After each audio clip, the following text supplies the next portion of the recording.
moderator, and I will be one of your presenters. We will have a presentation by the Deputy Prime Minister, followed by a brief presentation by myself, and then we will go into question and answers with members of the press. Right now, it is my pleasure to introduce to the podium our Deputy Prime Minister and Minister of Finance, who will give opening remarks. Mr. Deputy Prime Minister.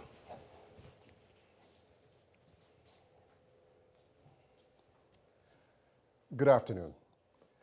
Today marks the third year since we started this tradition of hosting a post-budget press conference to engage with our partners in the media and the public. We view these public education efforts as part of our responsibility to make the budget more accessible to the Bahamian people. By their nature, budgets and the process and documents around fiscal affairs and public financial management involve complex technical reports and jargon that can be difficult to understand, even by those of us who have studied business, accounting, or finance. Therefore, as part of our commitment to the transparency and accountability, the team at the Ministry of Finance has gone to new lengths to engage in public education activities, and we hope that the standard that we have set over the past 3 years will remain long beyond our time. Today, my remarks will be brief, as I know the media has many questions, and I have asked the Acting Financial Secretary to make a presentation on the key spending priorities included in the budget. When I presented the budget communications yesterday, I emphasized that the new budget is fundamentally about providing support for the Bahamian people, the Bahamas, restoring our economy, and transforming this ongoing crisis into new opportunities for our nation. Our economy has been weakened by the double impact of 2 historic events. While we will bounce back with a foundation for a stronger, more resilient and sustainable economy and society, we need a plan and strategy to take us there. While I hope that I was clear in my communications yesterday, and what we will reinforce over the course of the budget debate, is that we have a carefully designed plan to guide the country through this ongoing public health and socioeconomic crisis. It is important to understand that Resilient Bahamas, a plan for restoration, provides solutions for the country in the immediate and short term. The budget covers a 12-month cycle, and as I have emphasized, our full economic recovery will take time. This is why the Economic Recovery Committee has been charged with the mandate to map out the full recovery plan. The actions we take in the new budget will create a pathway to restore what has been lost by those unprecedented external economic shocks.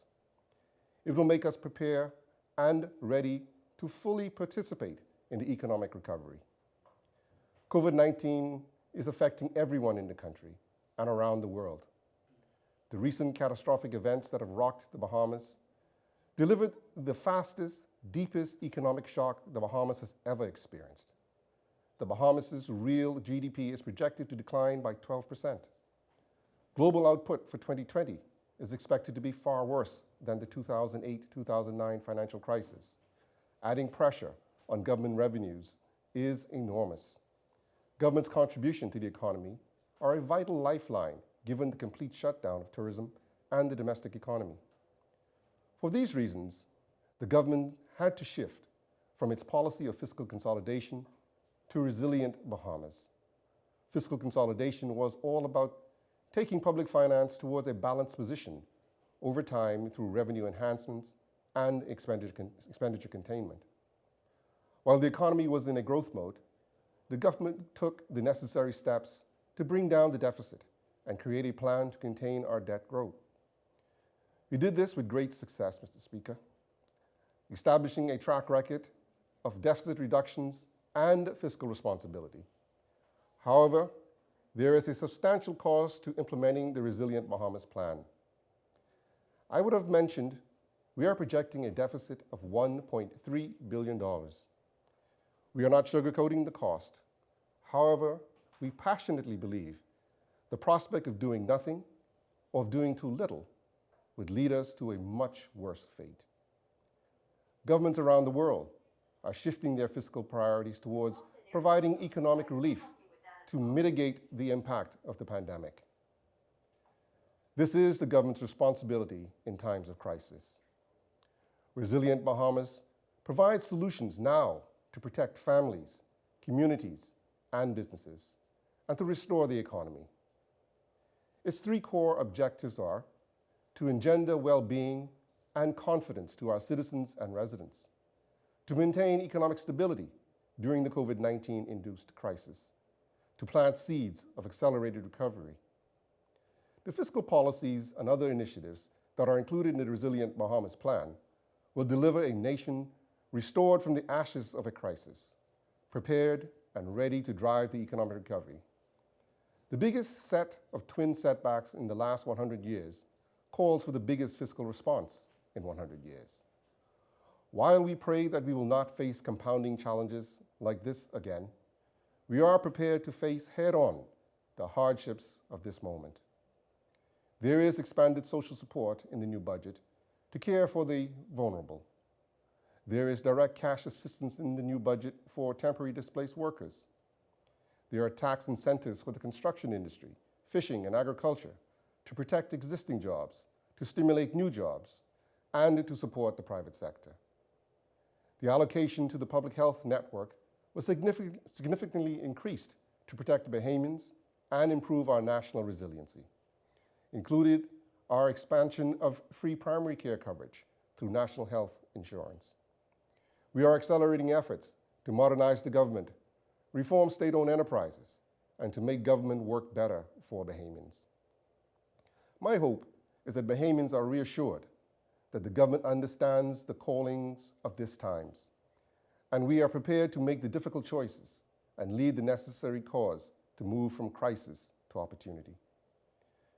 When we saw better times, we made the difficult decision to reduce the size of government and enhance our revenues. Now that we are in crisis, we are making the decision to protect families, communities, and businesses, and to invest in Resilient Bahamas, to restore our economy.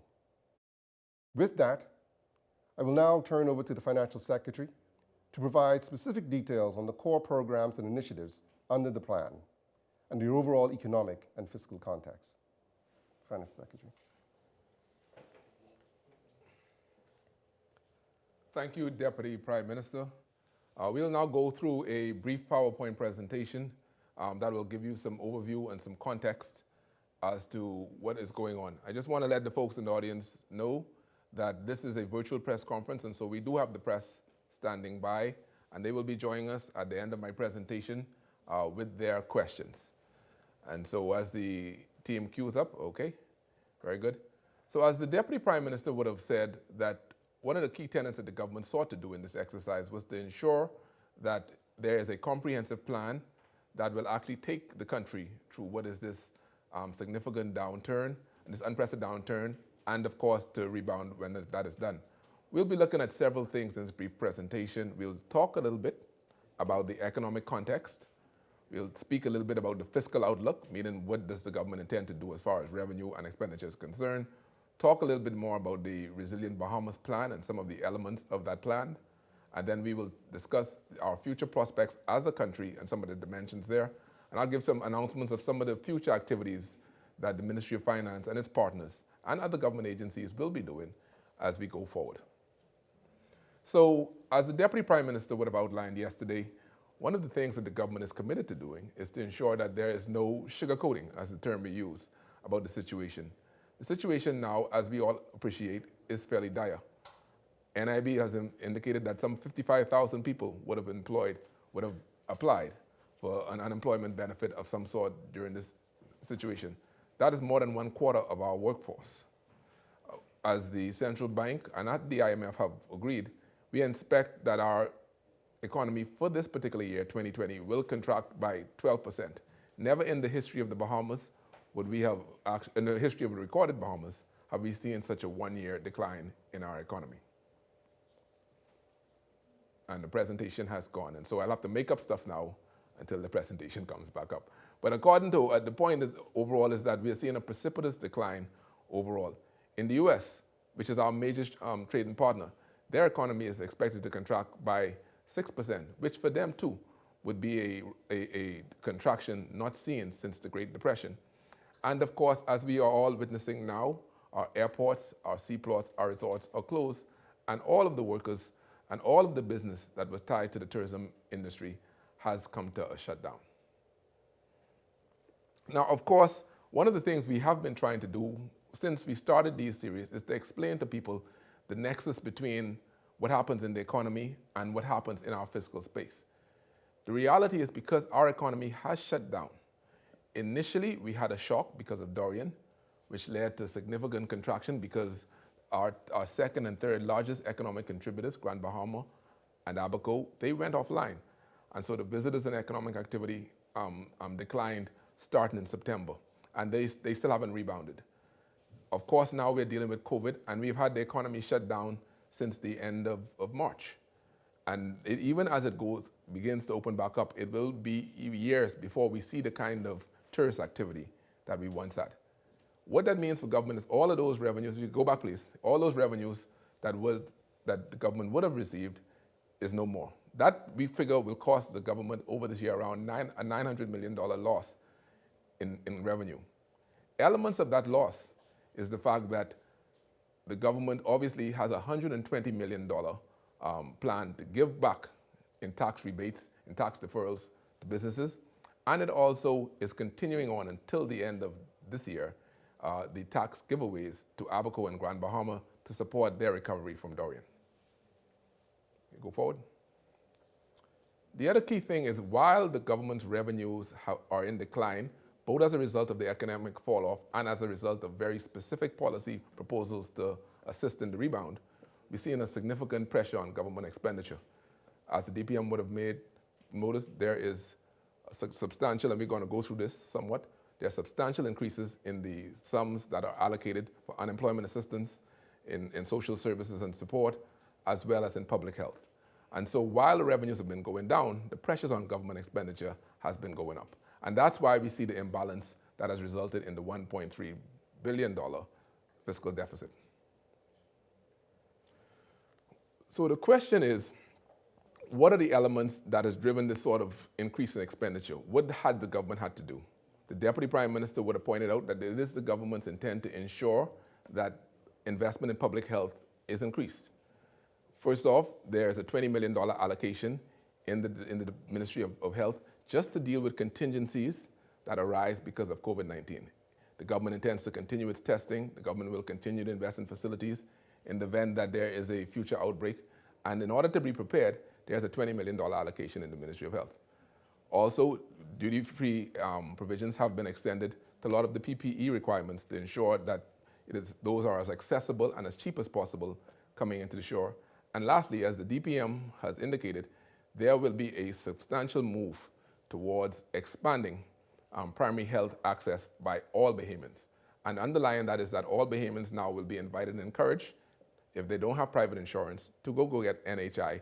And by doing so, they will have access to a family doctor of their choice. They wouldn't have to necessarily go to the public clinics, although they can, but they will all have access to their own private doctors and be able to take advantage of those. The other element of this, of course, is expanding the social safety net. Because there will be, for some time, a substantial number of persons who will continue to be displaced, the government has done several things. It is the intention of the government that for most people whose unemployment assistance will come to an end sometime around the middle of July, the government will, in some measure, provide some allowance for those persons to continue. It is not necessarily the intent of the government that they will continue to get the same amounts that they get now, but they will get a measure of support so that as their unemployment assistance end, there is some monies that they continue to access through NIB. These are not NIB funds. These are taxpayer funds that have been earmarked to support them. As the government indicated, there is an increase of $17 million in the food allocation program that is intended to be administered through the food distribution network that's currently been set up, and that will touch all of the current civic organizations and beyond to ensure that persons have access to food. And certainly, as was announced, to assist parents going back to school, there will be a VAT holiday for a week or two right before school starts, and what it will allow is for persons to be able to get school supplies, clothing, select food items, VAT-free, as they prepare their children to go back to school. The other key element of the plan is to make sure that people stay employed. The government announced that there would be no layoffs in the public sector and the public sector environment. But in addition to that, the government will continue its tax deferral and tax credit program. And even though that kind of sounds a little bit complex, the long and the short is that the government will take VAT returns and business license returns and provide grants to businesses and deferrals to businesses that will be earmarked to help them with their payroll expenses. So the government will be using tax money and giving it back to businesses to allow them to meet payroll, and that will be a stipulation. The government will also extend its grants and its loans to small businesses, because as the economy opens up, we realize that a lot of small businesses have been very, very significantly impacted and strained. So those grants and those loans will be extended to small businesses to assist them to start back up and to ensure that they manage through what is a very, very challenging period for them. At the same time, those direct things are going on. As the Deputy Prime Minister said, it is critical that the government does as much as it can to keep the economy going. And part of that really will be to see what kinds of activities can the government do to stimulate employment. In this budget, there's a substantial ramp up in public sector infrastructure spending through the capital budget. So what you will see in the coming months is a ramp up of infrastructure projects around the country. These could be simple projects as renovations to public buildings, improvements to public parks and courts, road construction and the like. And these things are intended to ensure that as many contractors and their employees have an opportunity to get work. And that, in so doing, it will keep people employed. And it will also, just as importantly, improve our infrastructure stock. There are customs duty reductions on building supplies. And again, so persons in those trades and persons who are looking to construct or do renovations will find it cheaper to do so. The government has earmarked a total of $55 million for small business support. That's up from $5 million this year, and that's to go to what has already proved to have been very successful efforts through the Small Business Development Center. They will continue to fund new businesses, but they will do a lot more in supporting existing businesses to allow them to find their footing and to allow them to grow. And of course, as mentioned already, the provisions for the VAT and duty relief provisions for the special economic zone areas in Grand Bahama and in Abaco will continue, which means that those islands will continue to enjoy the VAT-free and duty-free provisions that were occasioned through December of this year. And finally, one of the key things that the government is seeking to do is certainly to accelerate government reforms. As was said yesterday, the government is looking to see how can it make government and governance and the country by and large much more efficient and transition to a much different place. There will be ongoing digital transformation exercises. Many of you have seen what the passport has done as far as passport renewals, and we've gotten a lot of feedback and commendations to the passport team.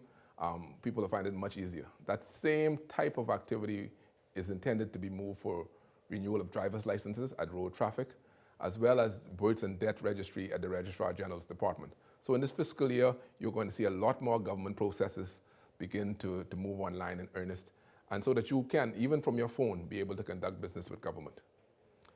The Deputy Prime Minister announced yesterday that there is a partnership between the commercial banks, the central bank, and government to reduce the cash within the country by 50%, cash utilization within the country by 50% within 5 years. And what that simply means is that there are any number of digital tools. There are credit cards, debit cards, and there's now the new Sand Dollar that the central bank has already rolled out in test phase. The government, along with their partners, the central bank and the clearing banks, will work together to ensure that much more is done around fees and around transparency, around security and privacy to give people the comfort that we can move into these platforms. And the end result will mean a much more efficient, much more secure environment for all of us to conduct trade, for all of us to conduct commerce. And finally, the government has indicated it will accelerate its reform of the state-owned enterprise sector.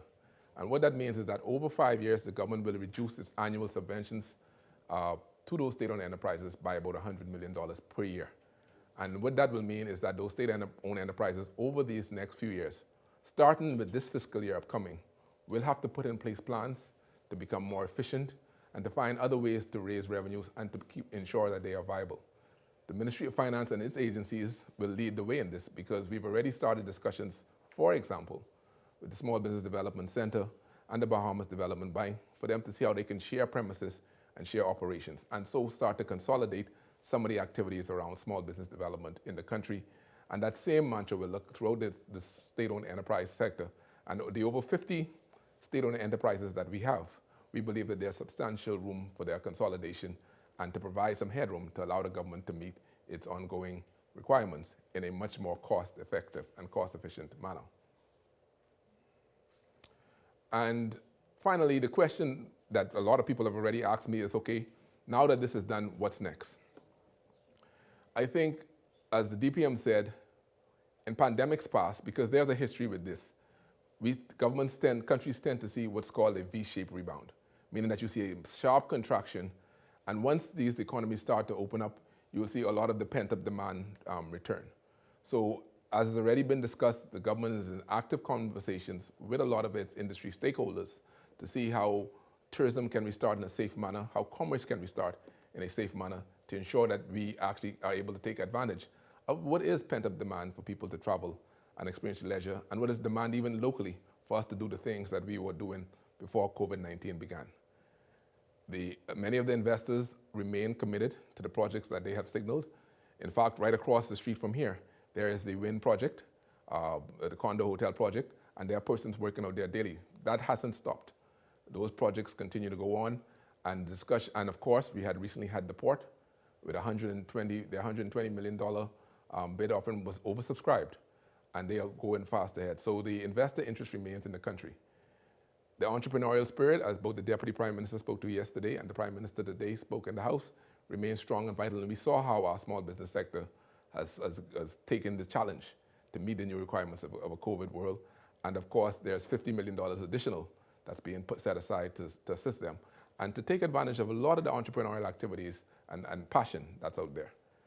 And of course, the Economic Recovery Committee, which I am pleased and proud to say that I am a part of, will be looking at the midterm strategy and will be providing our feedback to the Deputy Prime Minister, to the Prime Minister, on what are the fundamental things that the committee feels needs to happen for us to create an economy that is resilient, that is dynamic, that is inclusive, and that is sustainable.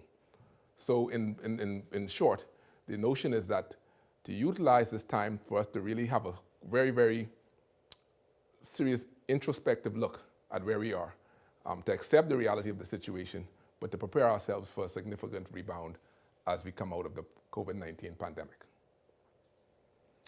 I want to let persons know that this is just the start of our public engagement. The minister starting next week will have one-on-one sessions where we will invite the public to be able to ask their questions and to be able to find out more about the budget and get their questions answered, because we see a lot of the questions on social media and elsewhere. There is a mailing list that you can sign up to, and of course our Facebook page is live, and we want to remind persons that we do have a website that will be formally that we have a website already, bahamasbudget.gov.bs. But I want to let persons know that the citizens' budget and some of the interactive materials will launch on Monday, June 1st. So we want you to certainly bookmark that site and get ready for our launch there and be a part of that. So a lot of your questions, a lot of the information will be coming there in a very interactive way. I want to thank you for your patience and listening to the presentation. And now we will open the floor to questions from the media.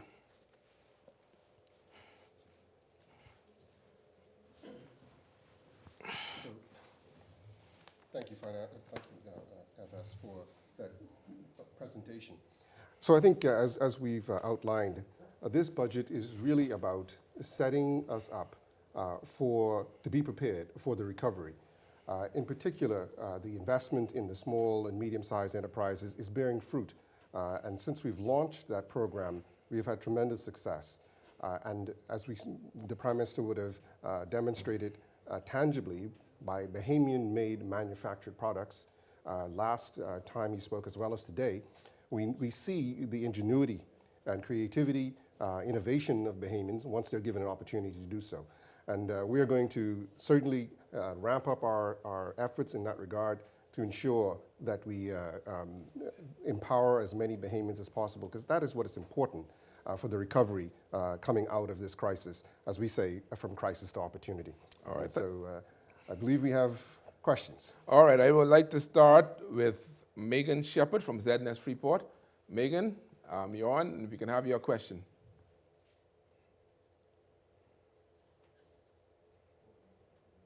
Do we have Megan? Megan's still muted.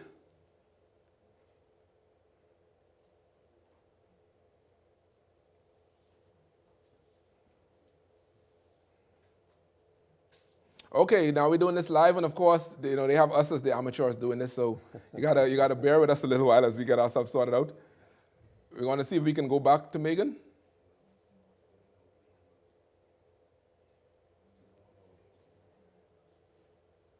Still don't have you. Sorry, we can't hear Megan. We may need to come back to Megan. Megan, apologies for that, but we will sort you out. We're going to go now to Richard Roll from the Tribune. Good day, Mr. Johnson and Mr. Turnquest. Of the $1.3 billion you are borrowing, can you tell us what you intend to borrow in Bahamian dollars versus foreign currency? And can you give us an idea of how high you expect the interest rates and debt servicing costs to be for the loans? I think it's a technical question. All right, thank you, Richard. You certainly started us with a very easy question. We appreciate that. The reality is that what we can say in broad terms, and the DPM would have said so himself, is that given the circumstances where we are, the intention is to source the majority of that in foreign currency. And the reason for that is, generally speaking, we seek to borrow the majority of our loan instruments in Bahamian dollars. But given the slowdown in the economy and the need to ensure that we preserve our foreign exchange holdings as much as possible, the government has taken the decision this year to actually borrow the majority of its funds in foreign currency. And so we haven't set the amount yet, but I can say that the majority of the funds will be in foreign currencies. And the rates will be dependent on several things. Generally speaking, we seek to maximize our lending from the international financial institutions, the IDB, the Caribbean Development Bank, and through other World Bank and their facilities that we have available. Those we get on the best rates possible. But our timing when we go to the open market, to the private market internationally, will be dependent on what's happening here in the domestic economy. And without getting too technical, what we want to ensure is that we go out to that market when things have already started to pick back up here in the country, and international investors will be more confident. But we have a defined plan that we're working on, and we're looking forward to that. Oh, Rashad, sorry, we have two questions from you. Rashad, do you have a second question? Yeah, I do. Mr. Turnquest, you've said that you expect a strong rebound from COVID-19 in line with the usual aftermath of pandemics. Is it inevitable that taxes will be increased when the economy recovers to pay for all this debt? No, not at all. It is our hope that coming out of this pandemic, that we will have a strong recovery, both domestically and internationally, which will rise all tides, as they say. We do not believe that there's going to be a need for new taxes. We continue to work on our revenue enhancement initiatives. We continue to look at new sources of revenue from commercial services that the government may provide to ensure that we're maximizing the opportunities. We are looking at continuing to inspire both domestic and foreign direct investment that will help us to grow the economy. And through those initiatives, as well as our cost rationalization efforts, we hope, and as we've shown in the past 3 years, that those efforts will result in savings that will eventually allow us to reach our fiscal consolidation or balanced budget objective, and we can start to pay down on this debt that we have accrued over the last many years. All right. So we'd like to turn now to Tyler Simonet from JCN.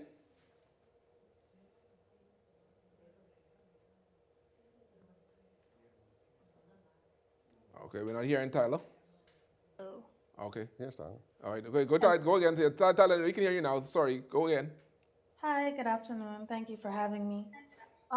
So yesterday, the opposition deputy leader, Chester Cooper, projected that the Bahamas is going to be forced to enter a structural adjustment program with the IMF as a result of the $252 million loan And it was stated before that this loan is quote unquote no strings attached. Could you please respond to Cheshire Cooper's statement and explain exactly how a loan could have no strings attached?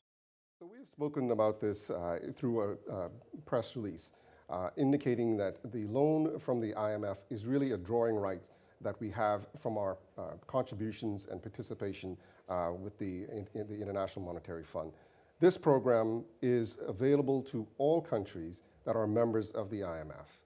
And the conditionalities that are normally attached to a tax or a rescue plan does not pertain to this type of financing mechanism. In its basic sense, it is like any loan that you would get from any bank, with the typical conditions that may be attached to a bank loan. It does not come with any oversight from the IMF in terms of mandating cuts or austerity measures or anything of this nature. Just the normal loan type arrangements. So it is unfortunate because the deputy leader of the opposition is well aware of this instrument. We've had meetings with him to make sure that he is fully up to date and understands the type of instrument this is. But again, we want to assure the Bahamian people that this is not a restructuring or a structured IMF intervention with respect to our balance of payment or our economy. That this is just a rapid financing instrument that gives us access to funding quickly at a very, very attractive rate at 1.054%. And I'm sure that anybody out there who's ever taken a loan would know that finding a loan for 1% is almost impossible. And so as the financial secretary would have said, we take advantage of these lending instruments from the multilateral agencies because, again, they are at attractive, beneficial rates to us. And I just would want to add one thing, because someone had mentioned that it's a so-called no strings attached. The rapid financing instrument is easily searchable. And you can even go and speak to the IMF directly to get information on it. There are 27 other countries who've made use of it since COVID started. And there is no way that the government can hide or mask any conditionality elements, because the information is all online. So we want to encourage the public to research on their own on what the facility about and how the countries are able to access it. You have a second question? Yes, I do. Thank you very much for that answer. And yesterday in your speech, Mr. Turnquest, you said that the government will not let its citizens go hungry. And I completely understand that these things take time. But is there anything specifically going to be done during the month of June to ensure that the Bahamian people make it to July 1st with a roof over their head and food in their cupboards? So as you know, the government has launched a rental assistance program where we've asked for the landlords to partner with us to ensure that we give persons who may have been affected by COVID-19 job losses or layoffs an opportunity to remain in their rental accommodations, or if there's a mortgage, deferral of the mortgage payments, so people can stay in their homes or their rental accommodations for a period of 3 to 4 months. And we're very happy that many landlords have joined with us in this effort to ensure that Bahamian people are not left homeless or without shelter. In addition to that, the Prime Minister would have indicated that he has commissioned a committee to look after the feeding needs or the needs for food from the private sector. And that program has been launched. I know that they've already had some distributions, and they are continuing to build out the program so that it not only helps people here in New Providence, but throughout the Family Islands. And so I want to say to those residents in the country who may be on other islands or communities that may not have been impacted as yet, I can assure you that that committee is working diligently to make sure that in a very methodical way that assistance is provided to every community throughout this country. And I am confident that you will feel the effects of this committee and the distribution through the government before, certainly, next month, and certainly before July. Okay, thank you very much. I'd like to go on to Jamita Swain. from ZNS Nassau with the first of your two questions. Go on, Jamita. Good afternoon, Mr. Johnson. Good afternoon, GPM Turnquest. Good afternoon, Bahamas, who's also tuned in. So one of the things that you mentioned in your budget presentation, Mr. Turnquest, is that there will be no job losses or layoffs. However, you also mentioned that you are reducing government subventions to the 50 state-run organizations, entities that you operate. How will that work in this scenario? If you're reducing the subventions, but you're not reducing staff numbers, how is that? What's that going to look like? So we're having ongoing conversations with all of the state-owned enterprises about the efficiency of their operations, ensuring that they are maximizing the use of the subventions that we give, as well as wringing out the efficiencies in their operations. We anticipate that in the normal course, there will be some retirees and other persons on contracts that may not be renewed. But in the main, that there will be no need for absolute job cuts. So over the next 5 years, we're anticipating a program of efficiency improvements that are going to make these state-owned enterprises much more efficient, that they are going to be able to maintain their cost structure or even reduce their cost structure over the time. And as the FS would have said earlier, we anticipate that over this 5 years, we'll be able to save over $100 million in subventions to these state-owned enterprises. Our goal at the end of the day is to reduce the burden on the Bahamian taxpayer for these state-owned enterprises that, if we all are honest, have not been run in the most efficient way over the many years. And so our objective, and we've had some studies done on this, is to ensure that we wring out all of the inefficiencies, that we make them as productive as possible, and as cost-effective as possible, so that they provide less of a burden on the overall taxpayers.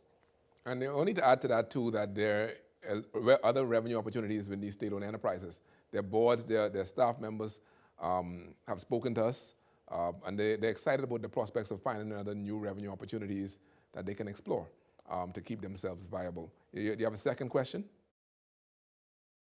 Yes, I do have a second question. My second question basically is, we've seen globally some leaders, for instance, the Prime Minister of New Zealand, she took a pay cut. Was that a consideration as you prepared for this budget? Why did our leaders, members of parliament, was that a discussion to say there would be a slash in their pay cut for a period to assist, since we are in such dire straits at this time? If you were to look at it percentage-wise, if the members of parliament were to take a cut, and first off, in just members of parliament, you would know that in the previous administration, there was a cut in the salaries of the MPs, which was never returned. But if you were to take a cut across the 39 members of parliament, it would be insignificant in terms of the challenge that we face. If we were to look at the public service and try to implement a pay cut, we believe that would have had a very negative effect on the overall recovery of the economy, as it would reduce the income or the disposable income of workers, and thus they would have less to spend. Thus, there would be a downing effect on the economy. So it just didn't work out in terms of the numbers. We believe that we have a much better opportunity by stimulating the economy, driving consumption, and as a result, putting more opportunity in the economy for persons to take advantage of entrepreneurial opportunities that will arise, as well as to spur economic activity for job creation. Okay, thank you very much. Sasha Lightburn from Our News. Sasha, the first of your two questions. Good afternoon, Minister, and good afternoon, FS. Good afternoon, Bahamas. My first question for both of you, anyone can answer. FS, you spoke to the cushion or the allocation of $20 million being added to the Department of Public Health for future outbreaks with respect to COVID. So we're essentially ahead of the game if that was to happen.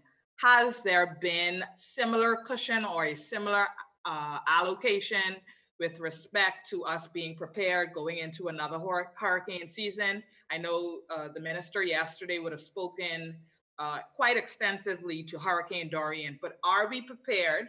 We're moving into hurricane season June 1st. Are we prepared, or do we have cushion, or is the Ministry of Disaster Preparedness now, because they would not have existed in the last budget cycle? So have they been equipped, or are we prepared as a country or your ministry with preparations for another major hurricane if it were to happen in this particular hurricane cycle? All right, thank you. The direct answer as far as fiscal sort of readiness is that in the Ministry of Works capital budget, there's a $5 million allocation that's specifically for sort of hurricane response. And of course, NEMA has a regular ongoing allocation through the Office of the Prime Minister for hurricane preparedness. So the short answer, what we could talk about from a fiscal standpoint, is that there is monies budgeted, as is usual, for hurricane preparedness and hurricane response. Now, what we hope to do is over the next few weeks is to have all of the ministers participate in these one-on-one sessions to talk about their readiness. So we feel confident that the Minister for Disaster Preparedness will, in his contribution and certainly in his dialogue with the public, speak to the things that they are doing to get ready for the hurricane season. And if I may just add, through the minister, through the Disaster Recovery Authority, are working on plans at the moment with respect to finding resilient hurricane shelters in this COVID environment, which you can understand would have added some complexity in respect to social distancing in these shelters and the sustainability, durability of the shelters, which we in the past we've had some issues with. The minister and NEMA, as the FS would have said, are actively involved in getting ready for this hurricane season. The Disaster Recovery Authority itself has been provided financial support for them to do what they need to do to ensure that not only do they hasten the repairs and the support for those who would have been affected by past hurricanes, but that they also are able to help to quicken the pace of hardening those shelters that we intend to use for the new year.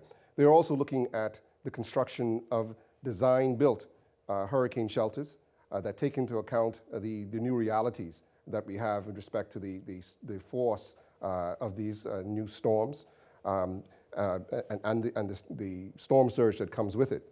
So the answer to your question is yes, the Ministry of Disaster Preparation is very much involved in finalizing their plans with respect to the upcoming season, and we have every confidence that we will be ready in time. In addition to that, we have renewed our insurance coverage with the Caribbean Catastrophic Insurance Fund, which has been very beneficial to us the last year. We received a payout of some $12 million. And so we have done what we can from that perspective, as well as ensured that we built in enough headroom, fiscal headroom, that in the event that we do have another storm, that we have the ability to respond to the needs of the Bahamian people that may be affected. All right, thank you. Second question, Sasha? Thank you. I know you both also spoke about extending the unemployment assistance for self-employed people. Are there any plans to extend the unemployment benefit for those who've been laid off, particularly those in the tourism sector? I believe the 13-week period would come to an end at the end of June. So, and I understand that things may open up after that, but is there plans to extend that particular benefit just in time to give people what they need and give those companies a chance to kind of redeem themselves even once they open up, because people probably won't get paid right away once the country does even open up?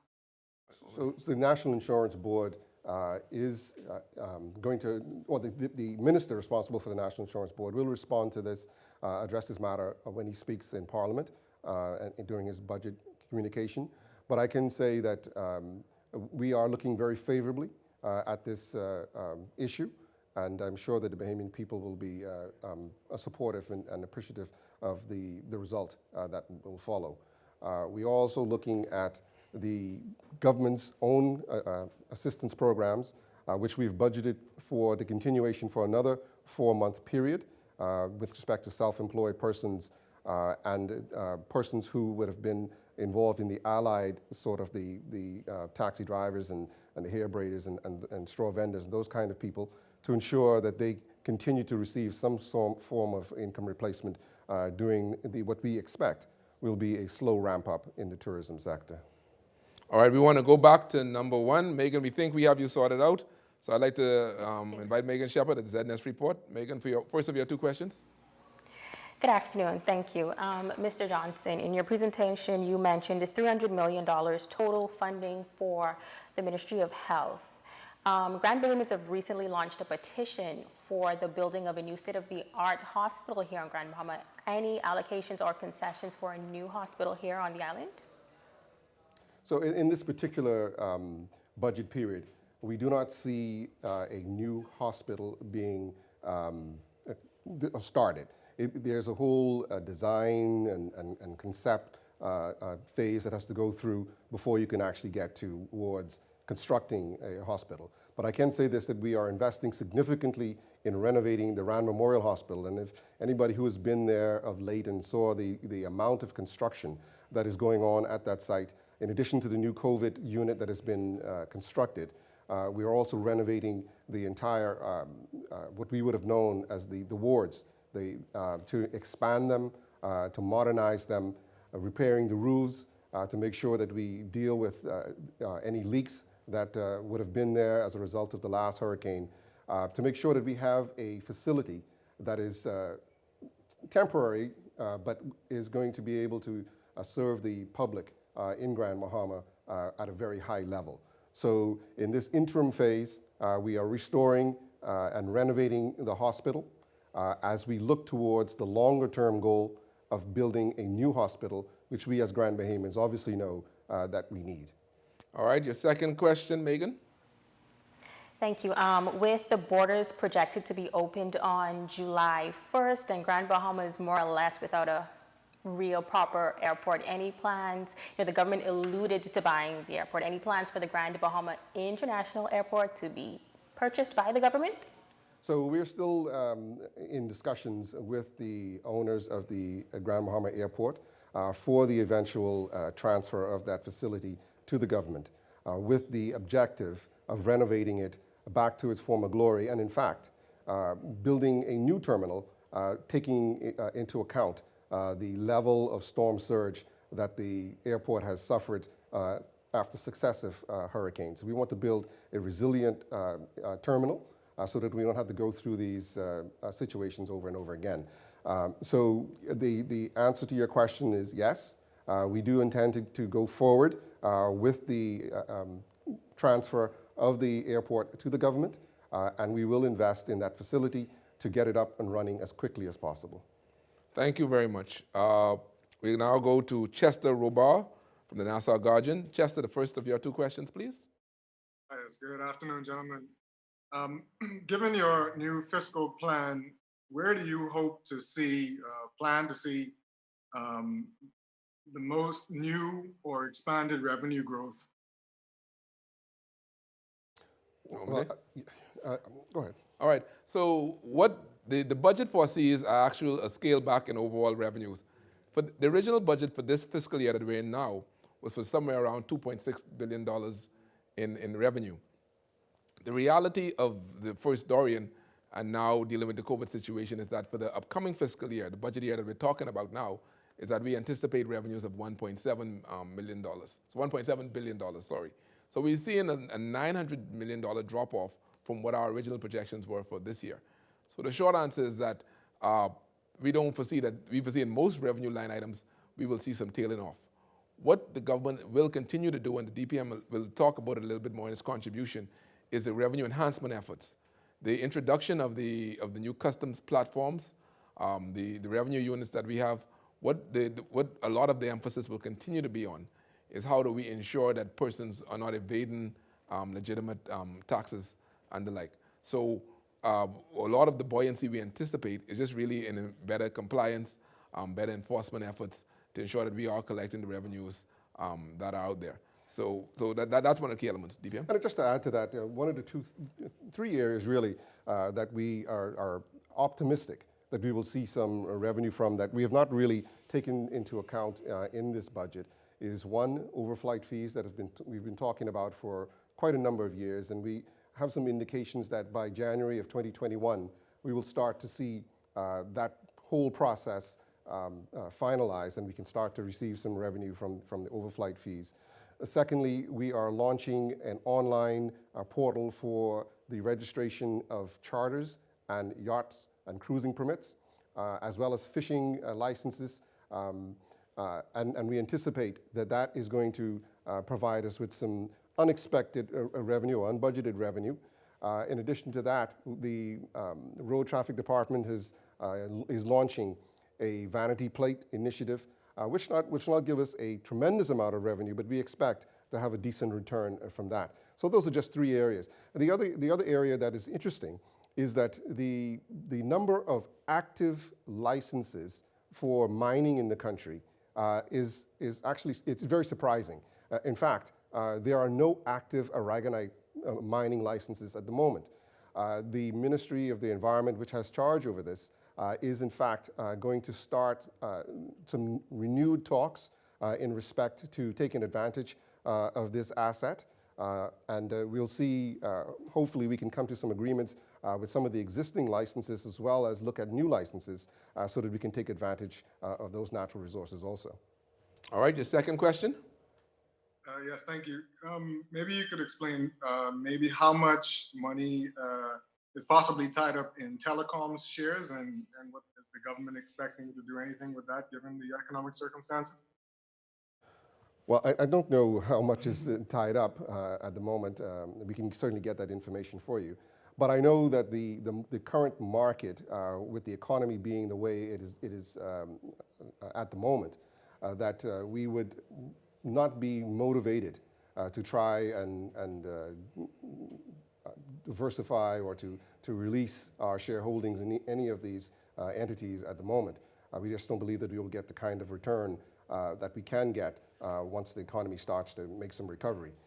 So at the moment, we continue to hold our positions and continue to support these entities as best we can to ensure that they remain viable and in fact prosper as the market recovers. Okay, thank you very much. Kyle Walking from R News, the first of your two questions. Yes, sir. Mr. Turnquest, you mentioned that the government made the decision to not conduct layoffs within the public sector or raise taxes right now. But will the government be forced to raise taxes or cut jobs at the end of the 2021-2022 fiscal year if the debt to GDP does climb to 86% as forecast? Have you per se pushed doomsday to 2022? No, not at all. Again, we are confident that we will see an economic recovery relatively quickly. Certainly, we project by January of 2021, we should start to see returns to our former tourism numbers, which is the main economic driver. To the extent, and I've always said this, that we get down into the late fall, early winter of 2021, and we do not see the kind of recovery that we anticipate, then we will have another set of decisions to make. But even then, certainly I do not believe that taxation would be the answer, because you can well appreciate that if the economy is slowing down, adding taxes on top of that is not going to help us. We'll have to make some other interventions. So the answer to your question really, at this point, we do not anticipate that to be the case or the need. We will continue to work towards our fiscal management strategies to reduce the level of expenditure in the government, to raise the revenue through existing sources, as well as to introduce new areas that we might be able to drive revenue. So we don't really anticipate that there's going to be a need for any increases in taxes at the moment. I just want to add to that too, that as we all recall, when the economy was before Dorian, before COVID, in normal economic times, the deficit was going down. So you remember now, since from 2017 till before Dorian hit, the last two fiscal periods, we saw a 67% reduction in deficits. And I only reference that to say that once we get to some measure of normality, that dynamic will continue on. And so over time, the deficits will shrink. And of course, once that starts to happen, you start to move back, your debt to GDP ratio by itself will start to move down. So the key thing is to get back to normalcy and a normal and consistent economic growth. Your second question? Yes, sir. Mr. Turnquest, you spoke to, I guess you already refuted, I guess, not claims, but ideas that perhaps we can see the devaluing of the Bahamian dollar. Can you, I guess, reiterate that confidently, given the circumstances we're in now and perhaps even in 2022? Well, again, a lot depends upon what happens with the economy. But however, we are confident that we are going to be able to support the PEG. The central bank has issued its own statements around this, and they are the competent authority when it comes to monetary policy and maintaining the PEG. They feel confident that we have enough resources, that we have enough options, policy options available to us to ensure that we maintain more than adequate cover. As we would have said yesterday, our current foreign exchange reserves stand at $1.9 billion, some 28 weeks of cover. I think the standard is, 13 weeks of cover? So we have a lot of cushion, if you will, to withstand a slow turnaround. We are, as the Financial Secretary would have said, we are looking at the majority of our financing for this upcoming budget being in foreign currency, which again will help to support the reserves, such that if the turnaround doesn't happen as quickly as we can, that we will have some level of cushion to ensure that we do not get into that danger territory that some people believe that we will get into. We have a lot of tools left in our own belt from the government's perspective, as well as the central bank has its own set of tools from a monetary point of view that they can deploy to ensure that we do not get into the possibility of our dollar being devalued.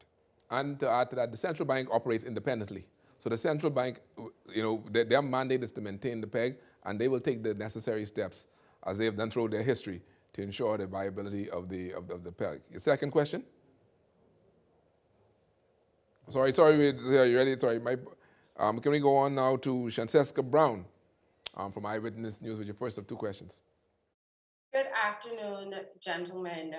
Minister Turnquest, you mentioned earlier the government's rental assistance program as being one of those social arms to assist persons who have been negatively affected by COVID-19.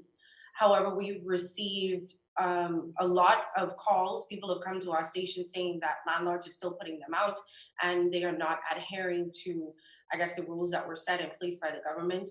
There's also been criticism that it's not an assistance program, but rather a deferral program because the money will still be owed at the end of the pandemic.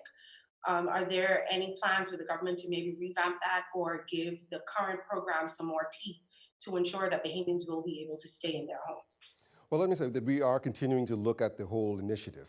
However, it is a deferral program at the moment. Understand that the persons that own these properties still have their own commitments to make. And while we've made arrangements with the banking institutions to defer mortgage payments, those payments still have to be made. And so the assistance part of this is helping to ease the burden on the renter during a period when they have been laid off or they are on reduced or may not have any income because they've been terminated. We anticipate, again, and we have faith that the economy is going to start to rebound relatively quickly.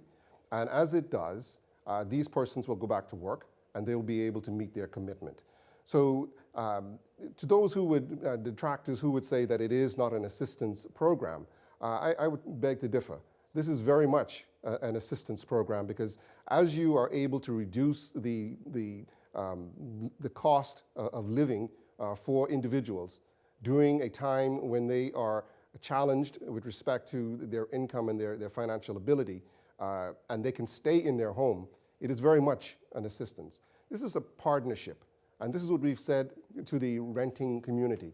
This is a partnership between the government and landlords to assist our citizens to maintain some level of dignity by having shelter during this very difficult period.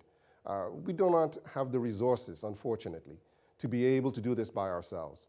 We, as the government, we're doing our part, and as the financial secretary would have said, we have $120 million that we've allocated towards assistance programs. And we're asking the private sector to do their part to help their brothers and sisters through this very difficult period as we together work to get through this and to recover so that we all come out at the end stronger and maintain our dignity in that process. Okay, your second question, Francesca? I just wanted to follow up to what he said. You said you're asking the public sector. I may have missed it, but is there some sort of punishment, a number someone could call, any teeth to this assistance program to ensure that if I'm following all of the guidelines that were set out by the government, that if my landlord still decides that they want me out for whatever reason, that I can have some sort of recourse? Again, this is still a landlord and tenant relationship. And so the government is not minded necessarily to get involved in it from a legal point of view. To the extent that persons are having those kind of difficulties, though, I do encourage them to contact the Social Services Department and Department of Housing, who will provide whatever assistance is available, particularly on an emergency basis. So that is the backstop. But again, we are asking landlords to work with tenants. We're asking tenants to meet their commitment for at least the 60% as outlined in the plan. Okay. So you have second. That was the second. You have a second. There was a follow-up. We have one more question. You want to, Francesca?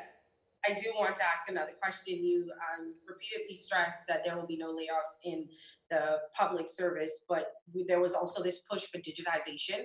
With digitization, will that mean that I guess you will have less need for physical people in the building if you're moving more towards being digital? And also, will there be any audit maybe to determine skill gaps within the sector so you could better use the resources that we currently have? I think you actually answered the question. I think when you look around the world where there has been this push towards modernization and digitization, it hasn't resulted in a reduction in employment. It has actually increased employment because you're making the systems more efficient and you're able to use those resources in other ways to further push the economy, further push the improvements in service delivery to the citizenry. So we anticipate the same thing will happen. We will have some elimination of traditional roles as they are digitized, but those persons who are performing those roles still need to be involved in the process to ensure the delivery, as well as we're able to now reallocate persons to areas which cannot be digitized or are not ready to be digitized, so that we provide a more efficient service to the Bahamian people. And I don't know if you want to extend your involved in that effort. Yeah, no, just to say that one of the things that we're already looking at as the permanent secretaries and the leadership in the public service is what are those things that we can do to make those persons do more interesting work. You know, and so even for some of the persons who just do data entry, we still have decades worth of files and information that will take literally years to properly index and to properly bring online. So even as we move the digitalization in the immediate term, there will still be a lot of archiving and related work to catch up with. So I'll give you birth and death registry is a good example of that. I think files that were sort of created after a certain date, I don't remember that precise year, those were digitized. But everything prior to that is still in paper form. So there's still quite a substantial amount of work to be done there. And as we go through this, persons will be retooled to do more interesting things that add a lot more value and be much more interesting for them to do. So there's still quite a bit of work to be done. And those same persons will be retooled and engage in different and much more interesting ways. All right, with that, we've come to the end of our question and answer session. I do want to thank the members of the press for all of their very insightful questions. We do want to remind persons that come June 1st, the budget website will be relaunched with a lot of very interesting content, and we will continue to have a series of dialogue in the public where the public will be able to answer the question. And so with that, we'd like to give the DPM his final comments, just to wind us down. DPM? Thank you. Again, I just want to encourage the Bahamian people to listen to debates so that they can be informed, to visit our website. and interact with our various social media platforms so that you can get a full understanding of what it is that the government is trying to achieve with this budget, which, as we say, is crisis to opportunity, about stabilization. It is about helping Bahamians through this very, very difficult time to ensure that no family, no Bahamian is left behind. Again, I want to thank all of you for the questions that have been put in so far.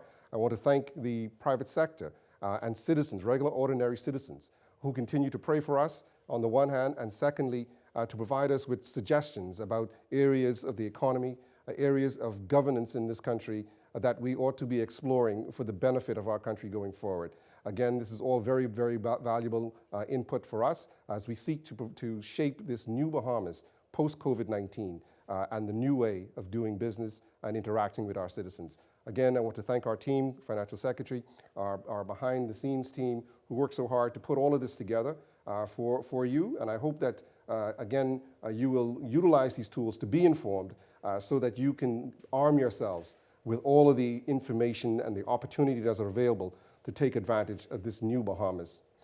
Good afternoon.